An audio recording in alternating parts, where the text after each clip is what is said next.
je vaša vodna postelja spustila. Potem si poglejte ta video, da boste vedeli, kako ravnati v tem primeru. Seveda nas lahko kadarkoli za nasvet pokličete, v večini primerov pa lahko spust popravite kar sami, ker je precej enostavno. Da je temu res tako, vam bo pokazal sodelavec Matic, ki je strokovnjak na tem področju. Tako da, Matic, jaz ti kar predajam besedo. Hvala, Monika, za besedo. Pa si poglejmo. Največkrat opazimo moker madež na prevleki, tako najhitreje posumimo na spust. Zdaj, dostikrat je lahko vzrok za moker madež samo prenizka temperatura jedra, in sicer, če je pod 28 stopinj ali pa če imate izklopljen grelc, se lahko nabira kondens pod varjuho zaradi ohlajanja in segrevanja postelje. Če pa se kljub primerni temperaturi voda še vedno pojavlja, pa pomeni, da je postelja najverjetneje spustila.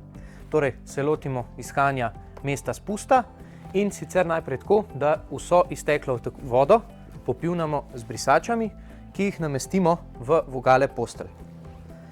Največkrat gre za majhno količino vode, ki je iztekla iz jedra, ampak zaradi obsežnosti izgleda, da je poškodba velika, čeprav so največkrat to nekaj milimetrov velike luknjice.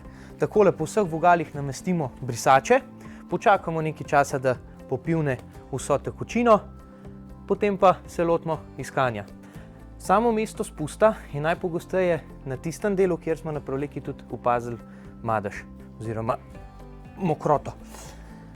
Gremo vzdolž jedra, rahlo ga odrinemo od roba in brišemo tekočino, ki se je nabrala.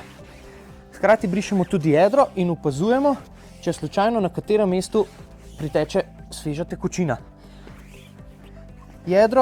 Material jedra je zelo prožen, zato dostikrat, če postelja ni obremenjena, pod pritiskom, da nihče ne leži na njej, niti ne spušča. To pa naredimo tako, da ponazorimo, se fajn naslonimo gor in brišemo. Najdemo mesto, najpogosteje na bolj izpostavljenih delih, to so mesta, kjer se usedamo, ostajamo, pri nogah ali pa kakšen zvar. Najdemo mesto spusta, ta del jedra lahko rahlo privzdignemo, ga podložimo, da ne bo voda tekla ven, toliko, da je mesto poškodbe nad gladino jedra, in potem rabimo takle set za popravilo jedra in pa škarje. Notri v setu je košček vinila in pa lepilo. Pogledamo, koliko je velika poškodba, odrežemo malo večji košček flike, približno pol centimetra na vsaki strani večji. Pomembno je, da namažemo obe površini, tako fliko kot jedro. Razmažemo lepo. Pritisnemo, položimo tako, da je poškodba na sredini, potem pa močno stisnemo. Po 2 urah približno preverimo, če flika drži, če jedro več ne spušča, pomeni, da je naše delo dobro opravljeno. Preverimo še, če je kaj vlage ostalo, da pobrišemo. Pri tem bi rad sam poudaril to, da jeder ne prevzdigujete visoko, največ takole nekako, eno zaradi križa, drugo pa, da ne bi kakšnih poškodb na jedru pustili, predvsem na dušilcih. Tako, če kje ostane kakšna kapljica kondenza še, priporočam, da posteljo recimo naslednji dan še pustite odprto, toliko, da čez dan je ogrevana in bo ta vlaga izhlapela. To je to, ko bo suha prevleka, namestite nazaj gor in brez problema uporabljate svojo posteljo še naprej. Priporočam higienske rjuhe, ki pridejo nameščene na jedra in prestrežejo večino mozanije, ki pade čez prevleko na vodna jedra.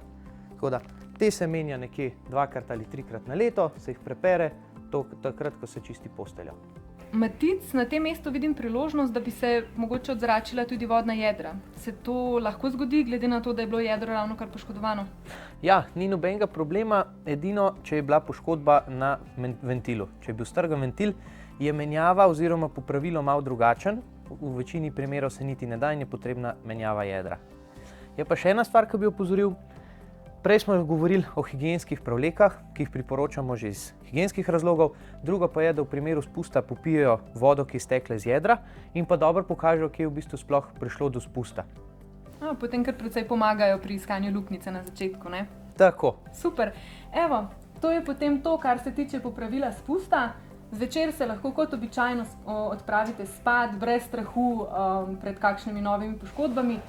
Vam pa vsekakor svetujem, da čez par dni malenkost preverite jedro, da je bilo vaše delo res pravilno in dovolj dobro opravljeno.